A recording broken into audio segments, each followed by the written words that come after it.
episode 372. As you already know, your host, special episode with my brother. For real. Yes, sir. We in here, man. Day one, brother. We in here. Day one, brother. We in here. We've been locked in forever. So we got to talk. We got to talk today. Also, hey man, make sure you guys like, share, subscribe to TheFaisonViewPodcast, TikTok Live, YouTube. Thank you guys for the support. Continue to grow. New followers, old followers, new subscribers, man. Let's continue to support and continue to grow. All right, I show love back. All right, so hey, first, because I think this interview is the bigger than the Super Bowl right now. Yeah. All right, Monique, she visited Uncle Shay. She visited Uncle Shay. Shout out to Uncle Shay. He has like one of the best podcasts right now. He's giving people a floor to, talk about like how they feel, and a lot of people in the industry has been done very wrong, and they haven't got an opportunity to voice their opinion on it. And I really appreciate him giving them, a platform to speak on it, because a lot of people are really scared to do that. Facts. And like a safe platform. Like when you come on Uncle Shay, you want to just have this conversation. A lot of the interviews we see nowadays are based on some promotion or what they want to do, what they want to do with their promotion, whether it may be their music or their show, whatever the case may be.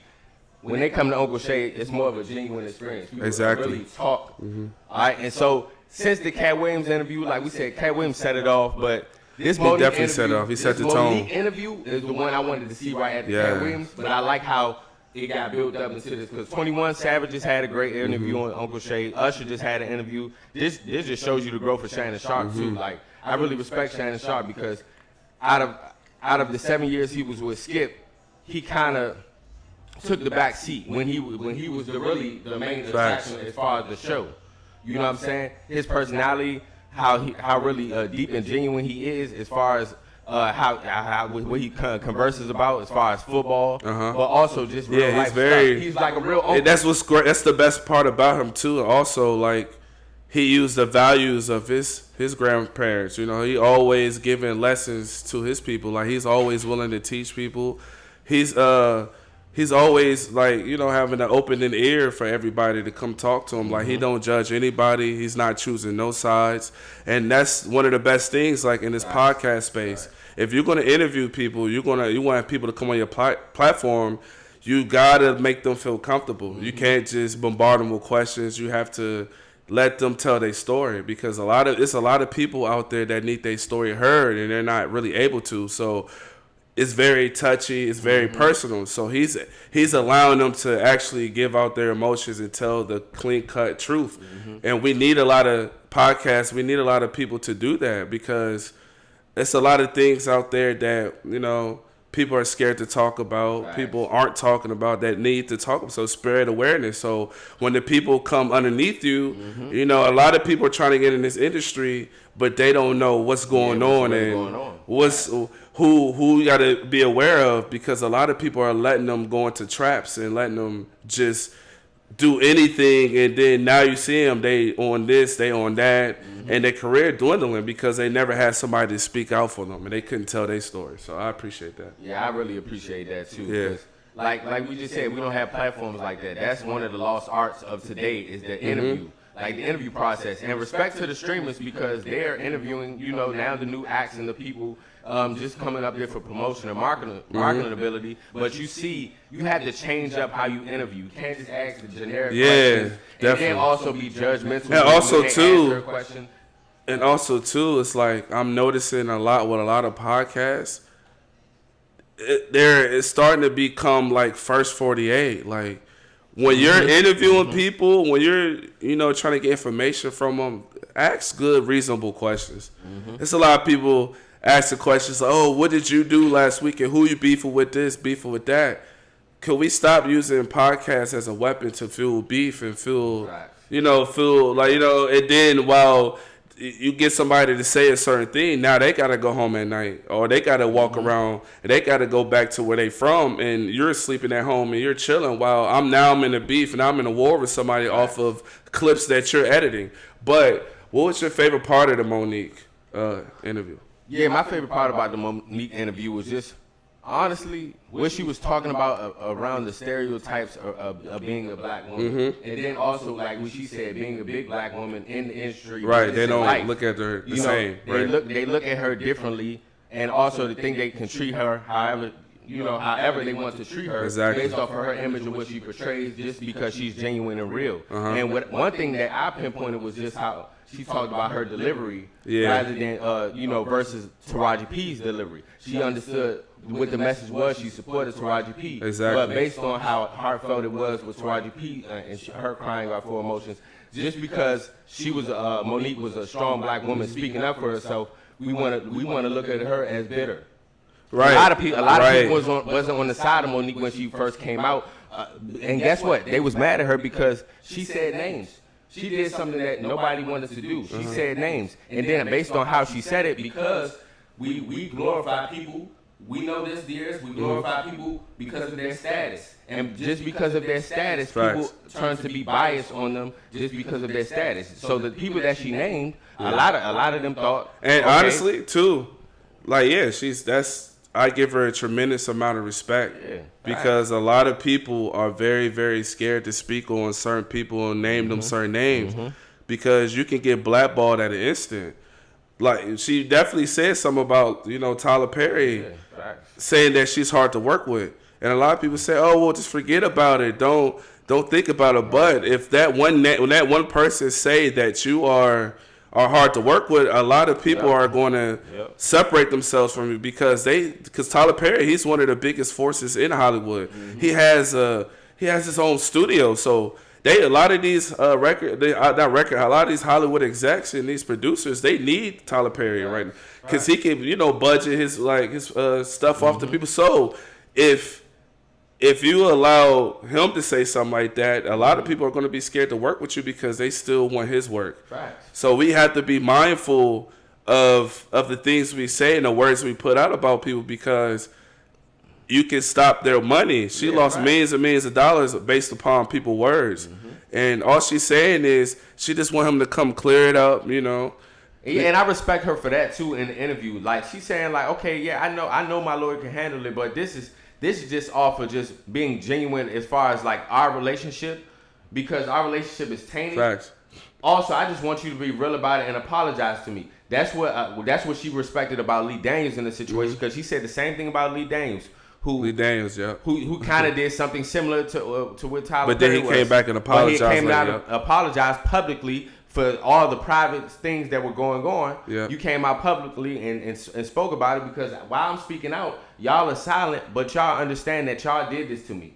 And then also, if she didn't record Tyler Perry, she wouldn't have any type of evidence. And that's right. They would have thought she was lying. They would have easily took his word. A bitter black woman lying. And also, that's 100% true. Like bigger black women in this industry, or just dark-skinned women in general, they get treated a certain way for no apparent reason.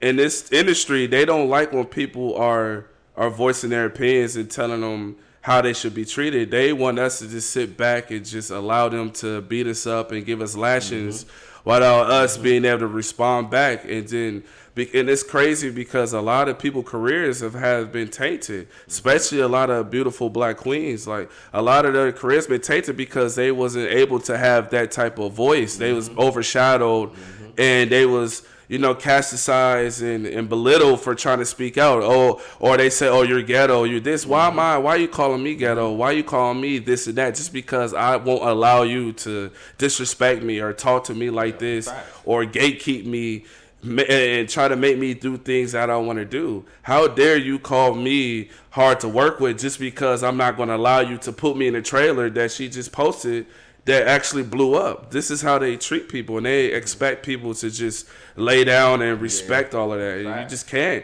And you can see the difference between her and Taraji. Monique is like, she been like, I had enough of this, and Taraji's like, she's still trying to play the game. But at some point, Taraji got to realize the game is playing you. It's playing you.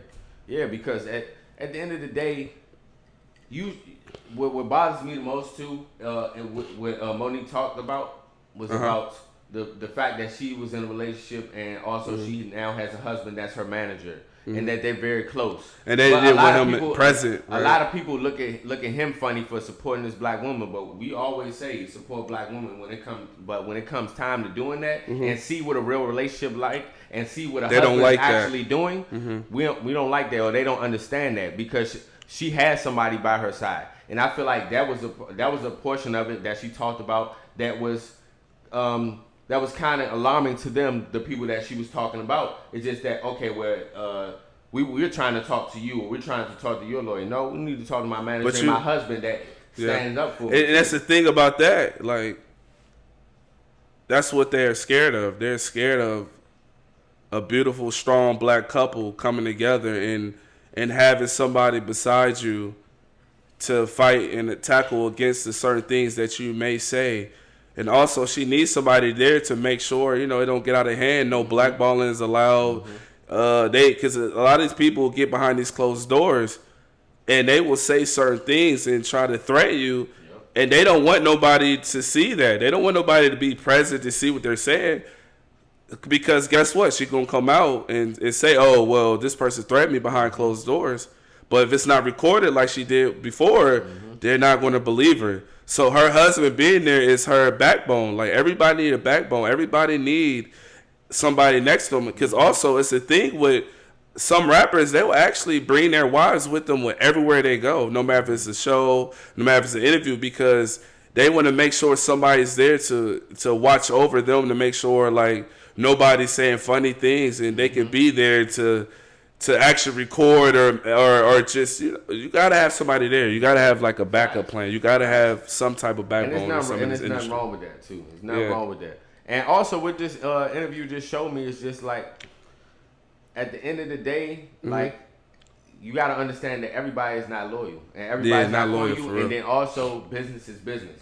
Yeah. And it's hurtful to see, because even with Monique, what hurt me the most about Monique and her story is how she got started, especially with the Parkers and what she built over there with 5 seasons and having 110 episodes, and then to where the point in 2004, my show is worth $800 million, but now 20 years later, as you guys told me, it was supposed to be syndicated after 5 years. I'm still not reaping any benefits from that show, as it makes more money. She's speaking for all the other shows, because that's the crazy part. Parkers was a pillar. Right, the Parkers, man. It was so many shows that we had that were very, very popular, and they were actually syndicated. They were actually grossing over millions and millions of dollars, but they were only taking home $10,000 to $5,000. Barely can feed their families, barely can do anything. But their show was in Japan. Yeah. They rack it in hundreds of thousands of dollars, but they barely can feed their family at night.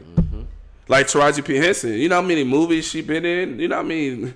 She been in so many classes. She should be getting residuals. She should be getting a lot of things. So many things should be implemented in her. Too amazing of an actress. Yeah, she amazing. So it don't make sense, to even man. Be, you know what I'm saying? Like, to even be dealing with a situation like this. That's why it's important for the Moniques to speak up. Because and also open the floodgates. To Monique's credit, she opened the floodgates for women like Taraji, her greatness, and herself speaking up about what's going on with her and with not being paid and just not being treated right. You know what I'm saying? So not treated equally. And and that's what we want. That's the same thing Kat want. Like, we just want to be treated equally. We don't want to take over.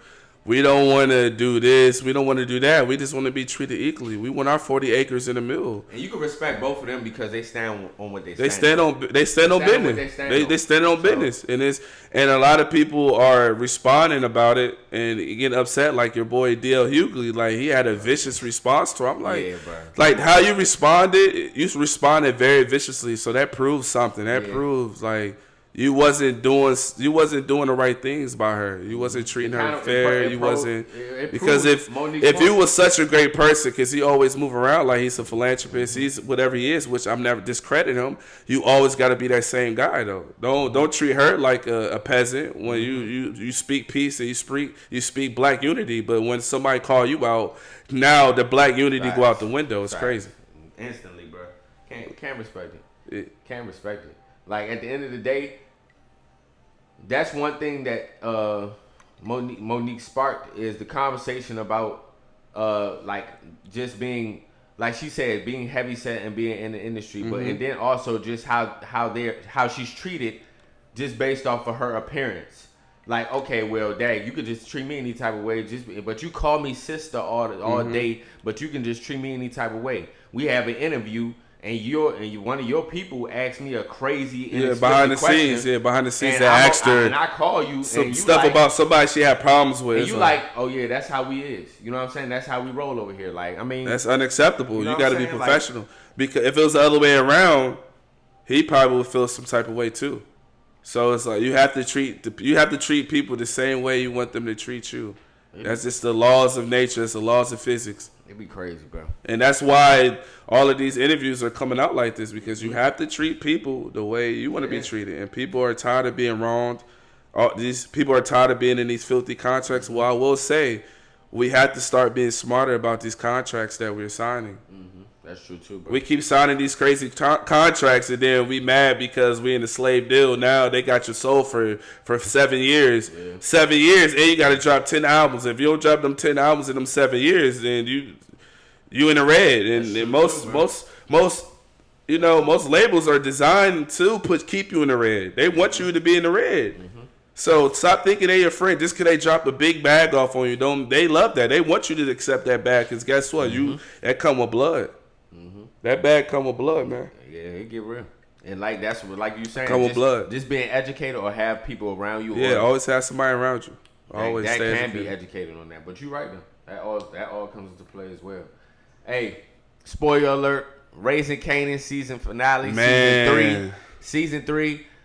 Bro, honestly, a perfect finish to a perfect season. The perfect ending, yeah. Perfect ending, bro. Perfect ending. It ended how it was supposed to. It was nobody that died within the main characters except for like Joey. Except for Joey, but we still don't even know, because Unique is still, I don't know, just based off power. Well, Kanan, they like to play with people's brains, so we don't know if a person dead. He might have just be dead, might not. We don't know. But this power, this Kanan, bro, this Raising Kanan. But bro. I will say though, I ain't gonna lie, this season this been more so like showing people. It had everything that you do in this type of game. It has consequences. Because everybody that Lou killed, you remember he kept seeing the ghosts of them. He kept seeing ghosts. So that might just been the ghost of Joey. Like, it's just the ghost of his consequences. Like, this was he basically looking over. Like, this is karma for what you what you did to me. It happened right back to you. And that's what this season been about, is karma. Like, whatever you do is gonna come back. Everything in the dark comes to light. And you're right. That's literally what this season has been. Like, man, this season actually been so tough, just because I like how all of the characters develop, the development of all the characters. Jukebox. Like how I was just about to say how Jukebox, Lou, especially Marvin. Marvin's now my favorite character, bro. Man. Like that was my proudest moment of him not dying in this season. Me too. I thought he was gonna die. Cause I'm like, bro, we gotta keep the main characters for real, because like even like we talk about Ghost, like we want to see Ghost and Tommy. Just the fact that we speak about them in that high regard, bro, shows you guys as far as like the power, who the guys who make power, right? That we still want these core people in the show.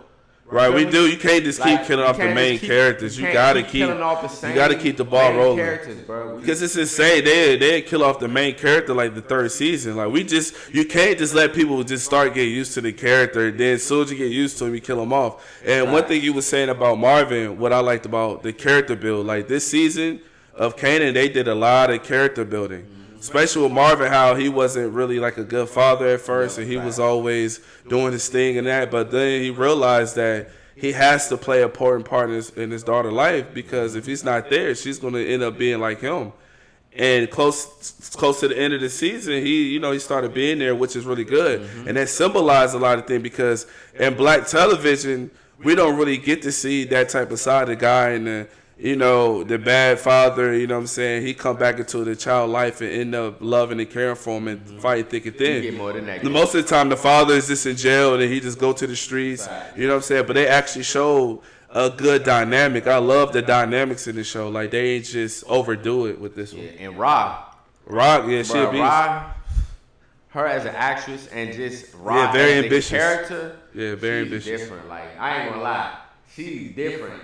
She bring you into the show. Like you feel like you right there talking with her because her words be powerful. Powerful. She remind me of my mom. That's the crazy part. Rock remind you of your mom. Like it's just she's straightforward. She about her business. She got to take care of her family, and that represents like every mom in America. Whether you sell drugs or not, every mom in America wants to hustle, wants to get money, wants to take care of their kids at any means. They will die and kill for it. Mm-hmm. That represents all mothers, whether it's positive or whether it's negative. And I appreciate her character because it's very strong, and they show her fight to the end. Because even though she's not, people can say she's not the best because of all the things that she's gone through, but like you said.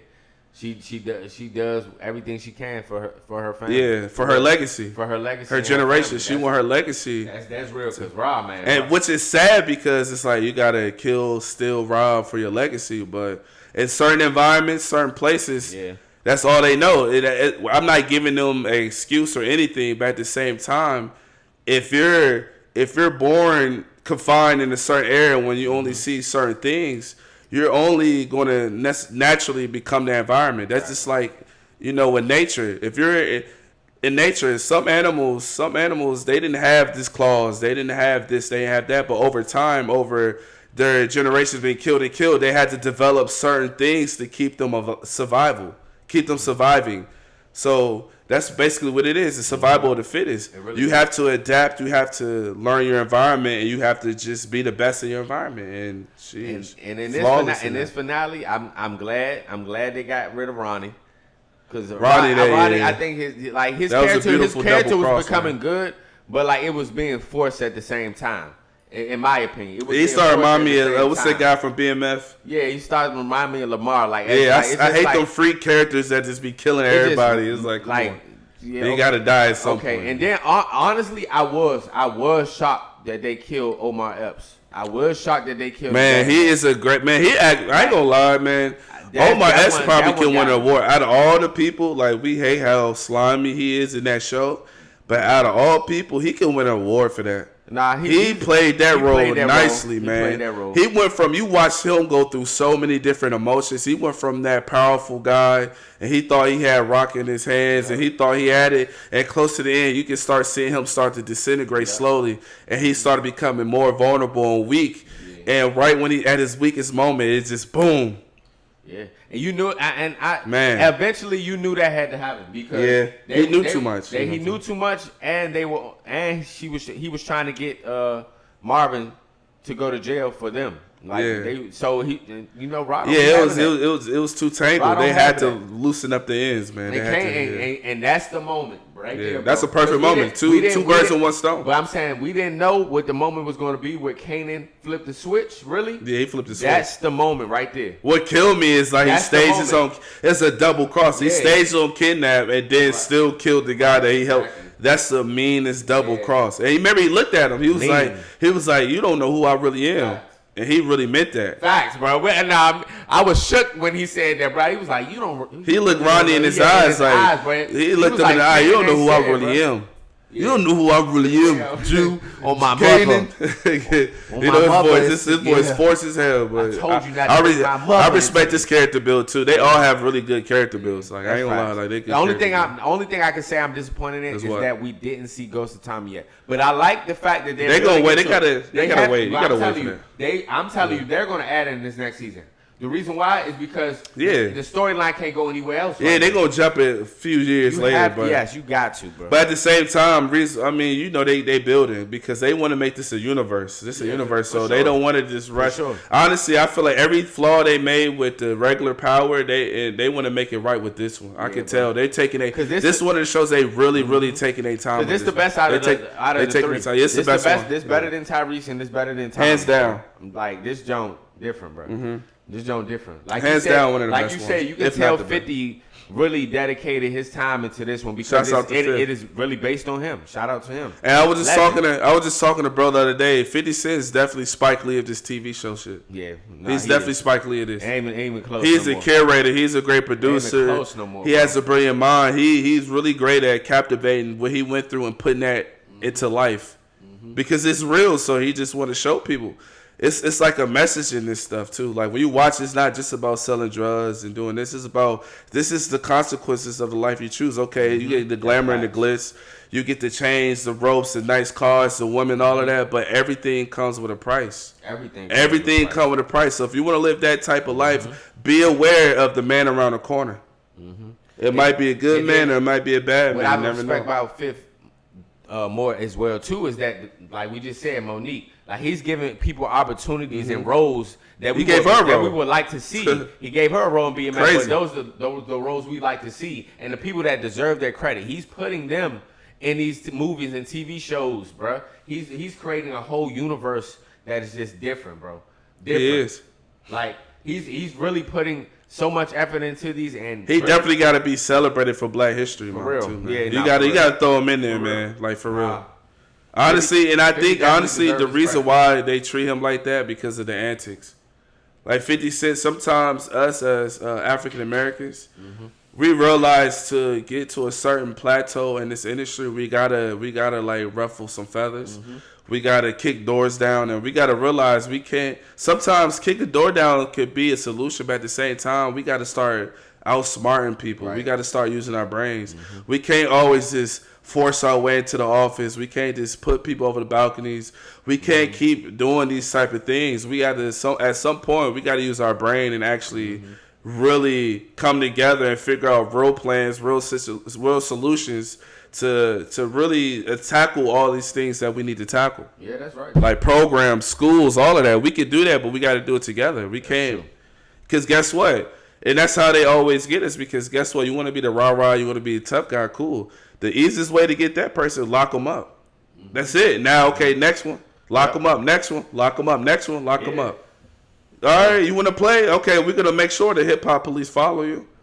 And you're good. We don't have to worry about you no more. And guess what? While you're in jail, we have your masters. You're not exempt from any consequences. We still have your masters. We still chilling with your masters. While you're dead, we still have your masters. Remember that. Yeah, nobody's exempt from consequences. That's just what it is, too. And be careful. And that's why I commend the very few people that are actually willing to say something.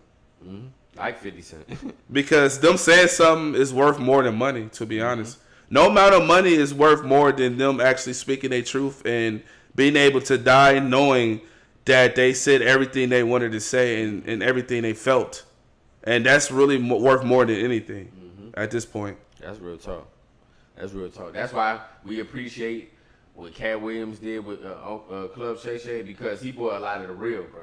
He brought that real. And he spoke his truth, and also speaks about what we don't see, what we don't have an understanding of, and he's really telling you. You know what I'm saying? That's why I love Monique's interview, respectfully, as far as like what she said about everybody. She's speaking her truth. Right. You know what I'm saying? And at the end of the day, man, we got, like you said, we start to build when we start to support each other.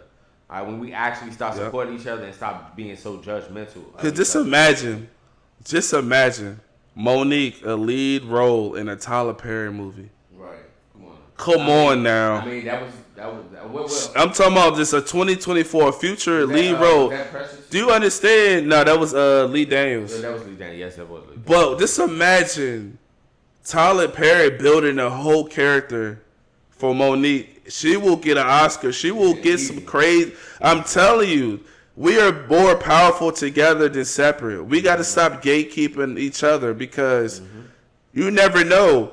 Tyler Perry, he can't be on top forever. We all have to go. So guess what? Don't forget, you have grandkids, or if you have nieces or nephews, your name could be attached to negativity too. So your grandkids, your niece and nephew might want to get a certain job. We can't, you cool with Tyler. We don't like him here. We don't want your family here. So everything has a double effect to it.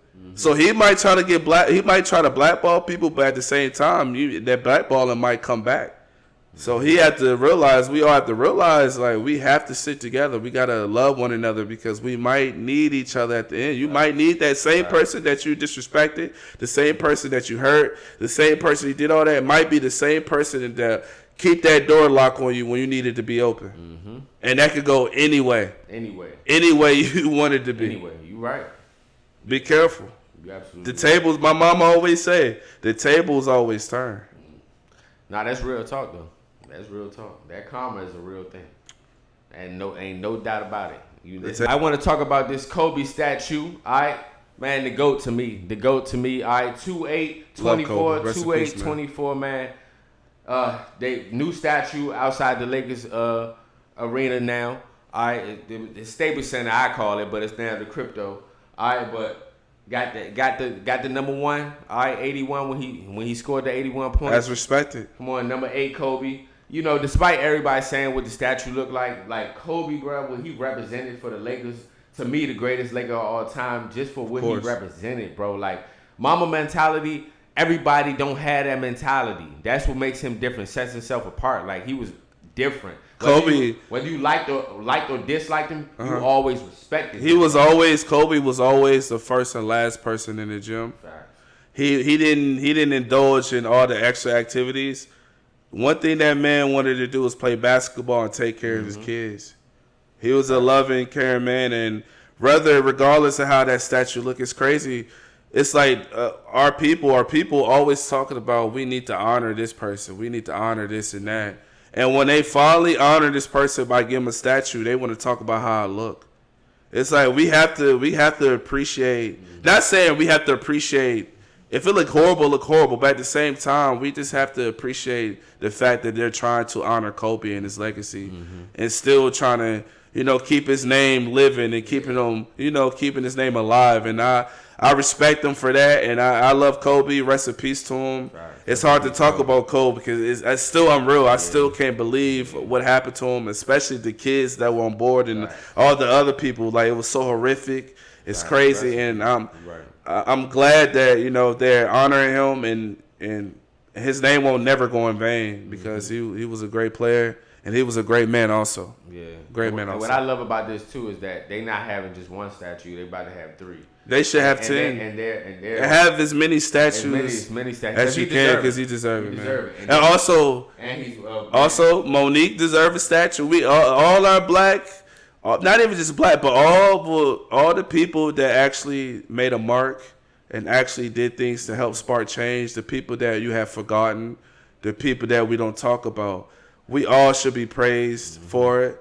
We all should get our flowers, you know what I'm saying, as necessary, as you see fit. Right. I feel like it's a lot of names. Like I love Kobe, too, as well. But at the same time, it's a lot of other people that have not been mentioned and died, and their names have not been mentioned, or this story hasn't been told. So I just hope they give more people statues. I pray that they look at more people that actually deserve and actually died and gave their all for our generations to keep moving forward. So I just hope they do more. That's real talk, though. Do a little bit more.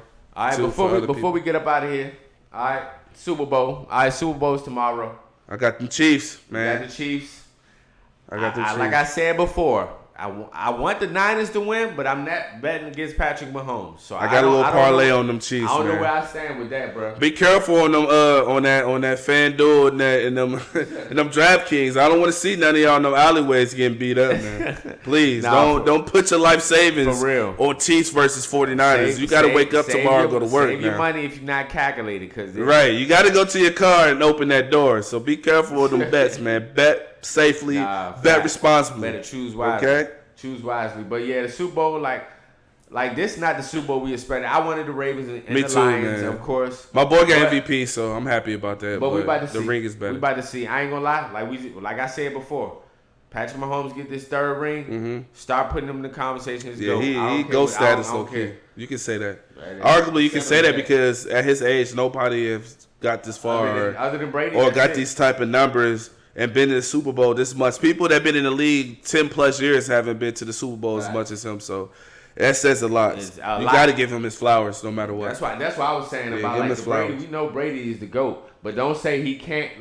Don't just rule out Patrick Mahomes. He can't do that. You don't make him just an end all be all. It's people coming. Trust me, Brady ain't all end all be all. This man, Mahomes been in 4 Super Bowls out of the 6 years he's been in the league. Yeah, it's crazy, bro. You got, like you say, you got people that never even sniffed the Super Bowl. And he's still young and healthy, so he had plenty more to come. Hey, look here. Like you said, you got the Chiefs. I don't know. I don't know yet. I got the Chiefs. I got a bet on the Chiefs. So me and the Chiefs is bonded together. I got the Chiefs. May win, but I can't bet against Patty Mahomes, so I don't know. Yeah. People, you bet against him, man. I don't know. You already know. Might be a bad night. You might be in that alleyway betting against Pat Mahomes. You might be in the alleyway. I ain't gonna lie. Nah, for real. You right. All right, man. Much love out there, man. Like, share, subscribe. All right, the Faison View Podcast. Yes, sir. Until the next time.